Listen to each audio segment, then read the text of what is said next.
They mocked his ragged clothes until the Marine colonel said his code name and saluted. An old man walked into a federal building wearing boots that didn't match and a coat that had seen too many winters. He just wanted to drop off a file. That's all. But they stared. Security whispered. Someone chuckled. "You sure you're in the right place, old-timer?" No one saw the patch under his collar. No one recognized the way he scanned exits, like a man who'd been trained never to sit with his back to the door. But when the Marine colonel showed up for a meeting, he stopped cold in the hallway, looked straight at the man they'd all been mocking, and said his code name. 2 words, loud enough for everyone to hear. And what happened next changed everything. What was the code name? What did it mean? Before we reveal it, hit the subscribe button and drop a comment below where you're watching from. Now, let's dive in. You know how some places just have that feeling? That sterile, fluorescent buzz that makes your skin crawl and your coffee taste like disappointment? The VA clinic on Broad Street was one of those places. Monday morning, 8:30 sharp, and already the waiting room felt like purgatory with magazine subscriptions. The kind of place where hope goes to die slowly, one form at a time, under lighting that makes everyone look like they're dying of something terminal. The air smelled like disinfectant and despair, with undertones of burnt coffee from a pot that probably hadn't been cleaned since the Clinton administration. Plastic chairs arranged in neat rows, each one designed by someone who'd never had to sit in one for more than 5 minutes. The magazines were from 2019, and the television in the corner was stuck on some morning show where beautiful people pretended to care about things that didn't matter. Most people don't really look at janitors. Hell, most people don't look at anybody who's not directly useful to them in that moment. We've all been trained to see through the invisible workforce, the cleaners, the security guards, the maintenance guys who keep our world running while we pretend they don't exist.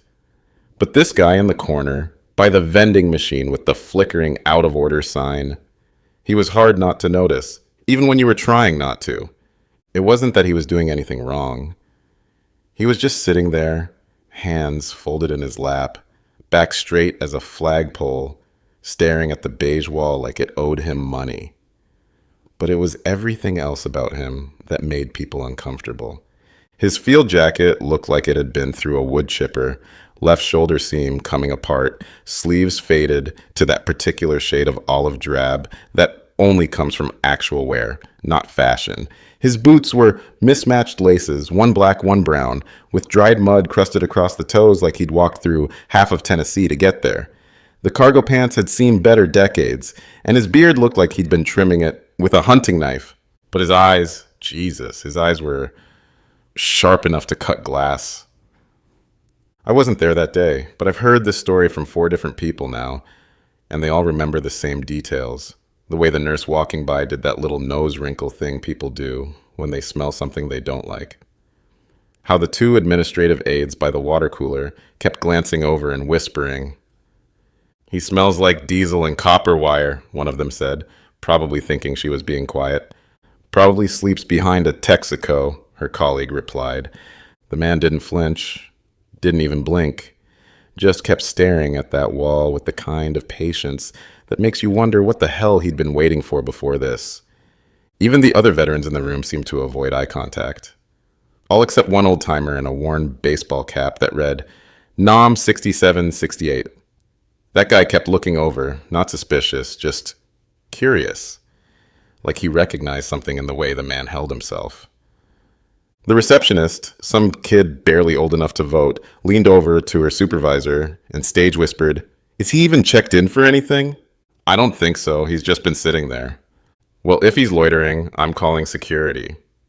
That's when more people started flowing through the door, morning appointment crowd, and the whispers got meaner. You know how it is in places like that. People get uncomfortable, and instead of dealing with it, they start making jokes. "He's probably here for the free coffee," one of the security guards muttered to a passing clerk. "Looks like somebody's crazy uncle finally wandered out of the woods," she shot back. The man still hadn't moved. Not to check his phone, not to grab a magazine, not even to shift in his chair. Just that same perfect posture, like someone had taught him that relaxing wasn't an option. Then Some jackass in a pressed white shirt and red tie walked by. Facilities manager, maybe, or one of those budget auditors who think they run the place because they control the coffee budget. He looked down at the man like he was something stuck to his shoe and said, loud enough for half the room to hear, "Jesus Christ, the VA really has gone downhill. They'll let anyone in now." The words hung in the air like smoke from a grease fire. Nobody said anything. Not to defend him, not to object, not even to tell Red Tie Guy to shut his mouth. Just that thick, uncomfortable silence that happens when someone says what half the room was thinking, but nobody wanted to admit. Except for a Vietnam vet in the corner. He turned slow, real slow, and stared at Red Tie until the man's eyes flicked away like he'd been slapped. The guy in the ragged jacket still didn't move, still watching that beige wall, but the hand resting on his knee curled into a fist. Just slightly, just enough. One of the receptionists noticed something then. "He hasn't moved in almost an hour," she whispered to her coworker. "Not even to use the bathroom."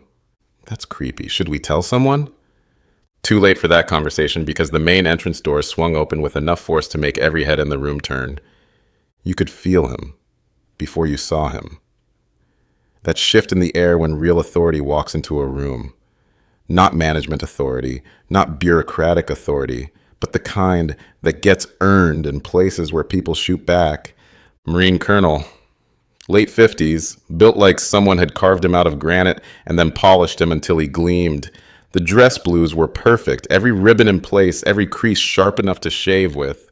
His aide followed behind, young captain trying to look like he wasn't scrambling to keep up. Every conversation in the room died. The colonel's eyes swept the waiting area like he was reading terrain, cataloging every face, every exit, every potential threat. When his gaze hit the man in the corner, he stopped walking. Just stopped, mid-stride, like he'd walked into an invisible wall. His aide nearly ran into him. "Sir?" But the colonel wasn't listening. He was staring at the raggedy man in the chair like he was trying to solve a puzzle that had been bothering him for 20 years. The silence stretched until it hurt, long enough for the security guard by the door to take a step forward, worried something was wrong. Then the colonel started walking again. Not toward the administration office where he'd been headed, not toward whatever meeting was waiting for him, toward the man in the corner. Each step hit the tile like a drumbeat. By the time he was halfway across the room, you could have heard a pin drop in the parking lot. The colonel stopped 3 feet away and did something nobody expected. He snapped to attention, full parade ground attention, like he was standing before the president himself. And then he spoke. One word, clear, sharp, unmistakable. "Revenant." The reaction was electric. The old man slowly lifted his chin, looked the colonel dead in the eye, and something passed between them that made the air in the room feel charged. The colonel saluted, a real salute, crisp and formal and respectful as hell. The man in the raggedy clothes didn't return it, just gave the smallest nod, barely perceptible, like he was acknowledging an old debt. The whispers started immediately, frantic, confused, excited. Did he say revenant? Wait, I thought that was just stories. No way. That guy's not real, right? But you could see the moment it clicked for some people. The older veterans first. They'd heard the stories passed down through the grapevine of military lore. A master sergeant near the back went pale, his coffee cup frozen halfway to his lips. A Navy chief petty officer 2 rows up, actually stood up, then sat back down like his legs had given out. The younger troops were frantically trying to Google names and call signs on their phones, but coming up empty. Because that's the thing about ghosts. They don't leave digital footprints. No Wikipedia entries, no service records, no official acknowledgement. Just whispered stories in places where classified conversations happen after too many beers.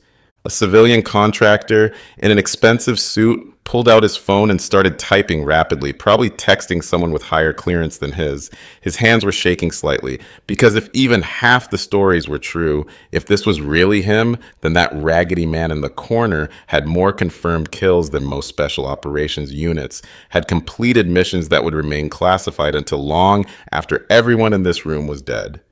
But the colonel was still standing there, still at attention, still looking at the man like he was seeing a ghost made flesh. "Ladies and gentlemen," the colonel said, his voice carrying to every corner of the room, "you may not recognize this man. Most people weren't meant to, but you're looking at one of the last active operators from Ghost Team 9, codename Revenant." Every branch of the military has its legends. Stories passed down in barracks and mess halls, around poker tables, and in convoy trucks rolling through a hostile territory. Stories that feel too detailed to be fiction, but too crazy to be true. The kind of stories that get told when the brass isn't listening, that always end with, "and if anyone asks, you didn't hear this from me." Ghost Team 9 was one of those stories.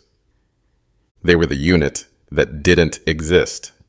The team that handled missions too sensitive for official channels, too dangerous for regular operators, too morally gray for anyone who might someday testify before Congress.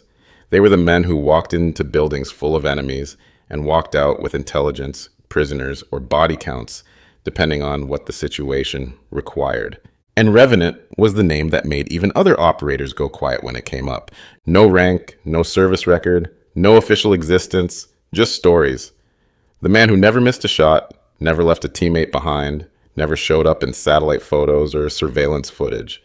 The operator who could slip through hostile territory like smoke, who could read terrain like other people read newspapers, and now he was sitting in a VA waiting room in clothes that looked like they came from a thrift store, waiting for some bureaucrat to tell him his paperwork was incomplete. The young Marine who'd been laughing earlier looked like he wanted to crawl under his chair. His face was red as fresh blood, and his hands were shaking slightly. 10 minutes ago, he'd been making jokes. Now he was staring at a living legend and trying not to throw up. Revenant stood up slowly, and when he did, the colonel stepped back like he was yielding ground to a superior officer. "Your memory's still working," the old man said, his voice like gravel in a cement mixer. "I never forgot," the colonel replied. "Sir," that one word hit the room like a thunderclap, because in the visible world, the colonel outranked everybody. But in the world that mattered, in the shadows where rank was earned in blood and silence, he was a junior officer talking to a master. You could watch the change ripple through the room like dominoes falling. It started with the reservist in the second row, who leaned over and whispered something urgent to the Air Force guy next to him. Then the government contractors in the back put away their phones. A Navy lieutenant near the wall mouthed the name Revenant, like she was testing whether it was real. Someone started to Google it, then thought better of it, because there wouldn't be anything to find. No official records, no photos, no confirmation, just speculation and old forum posts and stories that all said the same thing. If Revenant ever existed, you'd never find proof. But he was standing right there in front of them, wearing a janitor's uniform and looking like any other forgotten veteran trying to get his benefits sorted out. Colonel Avery cleared his throat and addressed the room again. "Most of you came here expecting routine briefings, but I'm going to speak plainly. That man some of you were laughing at 20 minutes ago has completed more successful operations than any of us have ever run with full air support and satellite coverage." His voice wasn't raised, but every word landed like a physical blow. "While we were running training exercises, he was crawling through hostile territory with nothing but the gear on his back and coordinates written in Sharpie on his forearm. Half the tactics we use today exist because of lessons he learned the hard way and passed up the chain without taking credit." He turned to Revenant. "Sir, would you join me at the front?" Revenant looked at him for a long moment, measuring something invisible. Then he nodded once and walked forward. No dramatics, no ceremony. Just that same careful walk he'd probably used crossing minefields in places that don't appear on tourist maps. As he passed each row, the room fell silent like a wave, because now they knew Or at least they believed. This wasn't just some forgotten veteran with rough hands and secondhand clothes. This was the man who wasn't supposed to exist anymore. And someone had just said his name out loud. Avery stood beside Revenant at the front of the room, hands clasped behind his back. When he spoke again, his voice was different, quieter, personal. Operation Winterforge, he said. He said. Revenant didn't react, just studied the colonel with those steel gray eyes. You were there too, Revenant said. Avery nodded slowly. You extracted my team, northern edge of that mountain pass. Fog so thick you couldn't see your own boots. We had 2 wounded, no radio, no way home. You were the kid with the satchel charge and the busted leg, Revenant said. Kept apologizing for bleeding on my gear. A few people in the back laughed nervously, but Avery wasn't smiling. You carried me 3 clicks over the broken shale and razor wire. Never said a word of complaint. We thought you were a hallucination. I was, Revenant said. Back then. Avery turned back to the audience. This man saved 6 lives that day, including mine. But when we got back to base, he was gone. Debrief team said we'd been suffering from exhaustion-induced hallucinations. Said no such operator had ever been assigned to our grid. Even our GPS logs were scrubbed clean. His jaw tightened. I spent 5 years trying to track him down. Asked questions I wasn't supposed to ask. Got my security clearance threatened twice. My commanding officer told me to drop it or face a psychological evaluation. Eventually had to let it go, but not because I wanted to. He looked directly at Revenant, and his voice got quieter, more personal. I used to wake up at night thinking I'd imagined the whole thing. That maybe we really had been hallucinating. Because how else do you explain a man who can move like smoke through hostile territory, who knows terrain better than satellite mapping, who can extract wounded soldiers through 3 clicks of enemy fire without leaving so much as a boot print? Avery's voice cracked slightly. My wife used to ask me why I'd wake up saying thank you to someone who wasn't there. I couldn't explain it to her. Hell, I couldn't explain it to myself. He looked at Revenant again. But I never forgot the weight of you carrying me. Never forgot how you kept whispering coordinates under your breath like a prayer. Never forgot that when I started to give up, started to tell you to leave me behind, you just said Marines don't quit and kept walking. The silence that followed was different from before. Not uncomfortable or confused. Reverent, maybe? Like being in church when someone's telling a story about saints. Then Avery did something that made grown men hold their breath. He stepped back and saluted. Not the sharp, ceremonial kind they teach at the academy. The kind that comes from your bones. The kind you give to someone who earned it in places where medals don't mean anything because nobody lives to pin them on. Revenant didn't return it. Just nodded once. And somehow, that nod carried more weight than a 21-gun salute. Because everyone in that room finally understood what they were looking at. A man who didn't need a uniform to command respect. A man who'd done things that would never make it into history books in places that didn't exist on official maps for people who would never know his name. The room emptied slowly after that. Some people left without saying anything, eyes down like they were leaving a funeral. Others offered awkward nods or mumbled apologies that didn't quite land right. The kid who'd been filming earlier deleted the video and hurried out like the building was on fire. But Avery waited until the last person was gone, then closed the door and placed a thin file folder on the table. Red security bands, classification stamps, the kind of paperwork that technically doesn't exist. This was never supposed to see daylight, he said. Revenant looked at the folder but didn't touch it. Echo tier? Pulled from a cold storage vault 2 weeks ago. Your old call sign came up in a debrief I sat in on. Ghost Viper 1. I hadn't heard that designation in 20 years. Avery's voice got tired, like he was carrying something heavy. Most of it's redacted, but what's left confirms everything. Forward Recon Unit Teen, deep strike capability, strictly off books. Your last official mission involved eliminating a rogue arms corridor in eastern Kurdistan. 2 hostages recovered, 4 hostiles neutralized. No witnesses, Revenant corrected quietly. Except you. Avery opened the file, sliding out 3 photographs. Thermal imaging, satellite shots, an incident report with more black ink than actual text. Why dig this up now? Revenant asked. Because someone in Washington decided your team had learned too much. That last mission exposed more than just enemy arms dealing. It tied U.S. defense contractors to illegal weapons routing through private intelligence firms. You were too good at your job, found things they didn't want found, so they erased you. Revenant nodded, like he'd known that all along. They offered me 2 choices, he said. Sign papers and disappear quietly, or be painted as a rogue operator who'd compromised national security. And you chose silence. I chose survival. From the shadows. Avery studied him. And since then, Revenant glanced down at his work boots, the frayed janitor's shirt, the name tag that had been worn blank by time and washing. Stayed close to the work, different kind of cleaning, but the same job, keeping an eye on things that need watching. Avery slid the folder back across the table. You want this? No. Why not? Because some stories don't belong on paper. They belong in the field, where they happened. Avery stood up, started to say something, then stopped. I could make some calls, quiet ones, get your name back on the right lists. Revenant shook his head. Names fade, actions echo. Something shifted in that building after that day, not in any official way.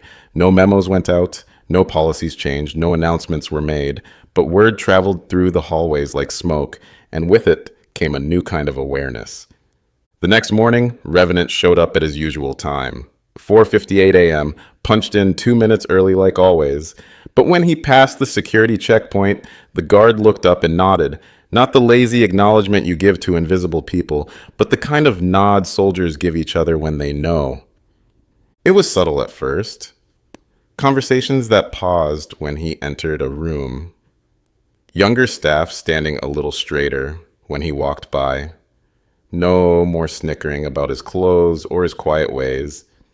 Even the interns who used to joke about him now hurried past with their eyes down, not from shame, but from a respect they didn't quite know how to handle. But Revenant didn't change anything about his routine. Same quiet footsteps, same methodical pace with the mop and bucket, same route through the building, checking vents and exits and listening to the hum of server rooms like he was reading the building's vital signs. The difference was that people saw him now. Really saw him. A young Marine lieutenant fresh out of Quantico approached him one evening by the break room, all polished brass and pressed uniform, the kind of kid who still believed the world made sense. Sir, the lieutenant started, nervous as a cat in a doghouse. I just wanted to say, if half of what I heard is true, you're a living legend. Revenant looked up from wiping down the tables, met the kid's eyes. Then you've only heard half the truth. The lieutenant laughed, unsure whether that was good or bad. Still, it's an honor. Honor isn't what people give you, Revenant said quietly. It's what you carry when nobody's watching. Word spread the way word always spreads in military circles. Not through official channels, not in reports or briefings, but in whispered conversations, in stairwells, in quiet acknowledgments in passing. The janitor who used to get mocked for his boots, the one who kept to himself, who never asked for anything. That guy was someone you didn't mess with, someone you respected, someone who'd done things that mattered in places that didn't exist. And if you ever got the chance, you thanked him. Because every hallway he mopped might have been protected long before it ever needed cleaning. The message didn't come through official channels. It never did for work like his. Just a post-it note stuck inside the supply closet where only he would find it. 0400, loading dock B. And below that, in a handwriting so faint it might have been imagination. Echo Viper 1, one last sweep. He stared at the note longer than necessary. Not because he didn't understand, but because he understood perfectly. It wasn't a request, it was a recall. And not for a janitor, for what he used to be, for Revenant. That night, instead of starting his usual cleaning route, he walked to the old locker room, past the civilian sections, past the uniforms and name tags, to the last locker in the corner, the one with no nameplate, just a barely visible X scratched under the layers of old paint. Inside, wrapped in a towel that hadn't been touched in years, were a pair of black tactical gloves and a compact radio headset, custom made, long since decommissioned, but still functional. He didn't put them on, just stared for a moment, remembering what they meant. Then carefully, with hands steadier than a surgeon's, he tucked the gloves into his coat pocket. At 3:58 a.m., he was at loading dock B. No people, just an unmarked SUV and a case sitting on the hood. Inside the case was a manila folder with no name or classification stamps, just coordinates, satellite photos, and a single grainy image of a man's face. Ketteridge, a name from the old days. Not a protector like Revenant, but a predator. Someone who'd slipped through the cracks after getting his hands dirty once too often. Someone who knew how to disappear and use old agency resources for personal gain, rerouting supply chains, interfering with communications, sabotaging operations for the highest bidder. Someone who used to be one of theirs before he started selling out ops teams for money. Revenant studied the photo for a long time, then so quietly that even the concrete around him might not have heard, he said, "Always knew you'd surface again." He closed the case without ceremony. No dramatic gear-up sequence, no montage of preparation, just a quiet man walking into the darkness to do what needed doing. Because Revenant had never needed orders to do the right thing. He just needed the green light to stop being invisible. The work was done quietly, efficiently, without witnesses or fanfare. Ketteridge's network was rolled up piece by piece over the course of a week. Bank accounts frozen, communication lines severed, safe houses emptied. By the time anyone realized what was happening, there was nothing left to realize. It started in Zurich, with encrypted communications suddenly going silent. Then Prague, where an arms dealer found his warehouse empty and his security footage corrupted. Sofia, Istanbul, Kiev, one by one, the nodes of Ketteridge's network simply ceased to exist. Money trails that had been carefully hidden for decades suddenly became visible to the right investigators. Documents that had been thought destroyed started appearing in the hands of people who knew how to use them. The operation was a masterpiece of systematic dismantling.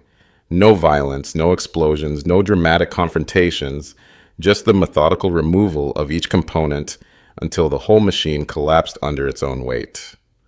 Like watching a building come down in controlled demolition, it looked effortless. But every cut had been planned, every sequence calculated.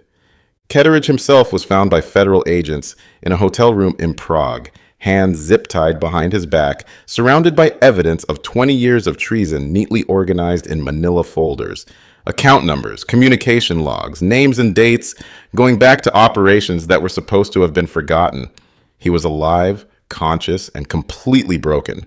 When they asked him what happened, he just kept repeating the same thing. He's not supposed to exist anymore. He's not supposed to exist. The interrogating agents looked at each other. One of them, a veteran investigator with 30 years' experience, would later say it was the most comprehensive intelligence package he'd ever seen. Everything labeled, cross-referenced with supporting documentation that would make prosecutors weep with joy. No one ever figured out who he was. The hotel security cameras had mysteriously malfunctioned for exactly 6 hours. No fingerprints, no DNA, no witnesses, just the work itself, which spoke louder than any signature. 2 weeks later, Revenant was back at his post. Same uniform, same routine, same quiet presence moving through hallways that were a little bit safer because he was there. But now when people saw him, they saw more than just a janitor. They saw a guardian. A reminder that sometimes the most important work happens in the shadows, done by people whose names will never appear, in history books. They saw Revenant, and that was enough. What would you have done if you'd been in that waiting room? Would you have recognized him for what he was? Or would you have been one of the people laughing? Sometimes the most dangerous person in the room is the one nobody notices. Sometimes the greatest heroes are the ones who choose to stay invisible. And sometimes, when the world needs saving, it's not the generals or politicians or people with their names on buildings who answer the call. Sometimes it's just a quiet man with calloused hands and a mop bucket who remembers what honor really means.